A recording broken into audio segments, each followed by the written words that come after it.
Filannoo biyyoolessaa marsaa torbaffaa barana irratti hirmaachuun bakka bu'aa keenya filachuudhaa fi galmoofnee kaardii filannoo fudhachaatii jirraa jedhan jiraattonni kutaa magaalaa Addis Katamaa AMN Plus fi yaadalatan. Filannoo marsaa torbaffaa dhufaa jiru kanatti qophii godhaa jirra.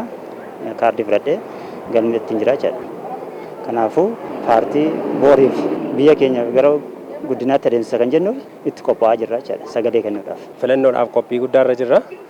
Mootummaa nu bulchuuf nuuf ta'u filannee biyya keenya nageenyaan biyya keenya haala gaariin akka inni nu hojjetuu fi filachuudhaaf kaardii fudhachaa jirra jechuudha. Fudhanneerra. Ganda aanaa shaniititti ani durseetoo fudhee jira gaafa guyyaa 28 fudhadhee uummannis immoo kan isaa ta'u kan nagaan biyyaa in hojjeta jedhu kan boruuf ta'u filachuudhaaf akka ganda kanaatti fudhachaa jira ba'aa jira maaliif ani isaa ta'u kan misooma hojjetu kan dinagdee irratti uummataaf kan dhaabbatu misooma kan hojjetu uummanni garaa isaatti hin beeke jechuudha sammuu isaatti hin beeke jechuudha. Mootummaan biyya ceessuudhaa fi gaaffii isaanii fi deebii kennuu danda'u eenyu akka ta'e walfalmii paartilee siyaasaa gaggeessaa jiran hordofuudhaan adda baafachaa jiraachuus jiraattonni kunneen dubbatanii jiru. ETV irratti yeroo hunda nan ilaalaa, Addis Miidiyaa Neetwoork irratti nan ilaalaa, Faanaa irratti nan ilaalaa, hundumti miidiyoota waa'ee paartonni jiran hundinuu maqaa isaanii ibsachaa ani kana isinii hojjedhaa kana waan akkasii yoo na filattan jedhaa jira. Ani immoo sanaa ta'u achi keessaa laalladhee filachuudhaaf qophaa'een jira jechuudha. Miidiyaatti hundumtuu paartonni dorgomoon dhiyaataa jiru. Isaan keessaa kamti nuu ta'a?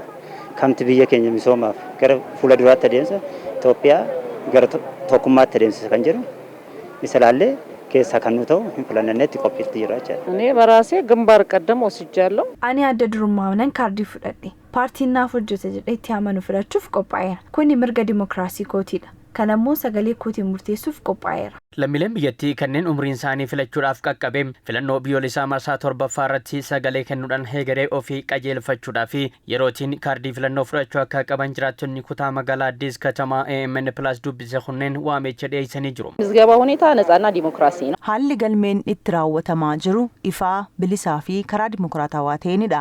Kaardii isaan abbaa barbaadeef sagalee kennuunis mirga isaati. Kaardii keenya fudhanneerra waan ta'eef guyyaa filannootti sagalee keenya kennuu fi biyya keenyaaf ta'uuf ni ilaanna. Hawaasni keenya kan hafe kaardii filannoo akka fudhatuun dhaamsa dabarsa. Gara keenya namoota kaardii bira gahin akka isaan akka fudhatan hin jajjabeessinaa jechuudha. Tifne namoota sagaleen keessan akka inni faayidaa qabu waan beeknuuf dhaqaa fudhadhaanne itti argina jechuudha. Uummanni keenya kan isaa ta'u baay'ee akka filatu kaardiin kun tokkoffaa amma waggaa 5tti naanna'ee dhufa waan ta'eef uummanni amma ifa arge kana akka itti fufu yookaan immoo magaalli duraan jirti amma jirti kan jedhu sammuu isaa keessatti qabatee akka filatu kaardii isaa akka fudhatu qophii akka ta'u dhaamsa koo dabarsa. ህዝቡም እንዲያርግ Uummanni keenya kaardii filannoo akka fudhatu jajjabeessaa jirra. Akkuma nuti fudhannetti ammallee osoo yeroon hin xumuramin hawaasni keenya bahee galmaa'uun kaardii akka fudhatuun ergaa koo dabarsa. Filannoo sadarkaa biyyoolessaatti caamsaa 24 gaggeeffamu kanaa fi galmeen filattootaa guraandhala 28 irraa eegalee karaa dijitaalaatii fi maanuwaaliitiin adeemsifamaatii jira.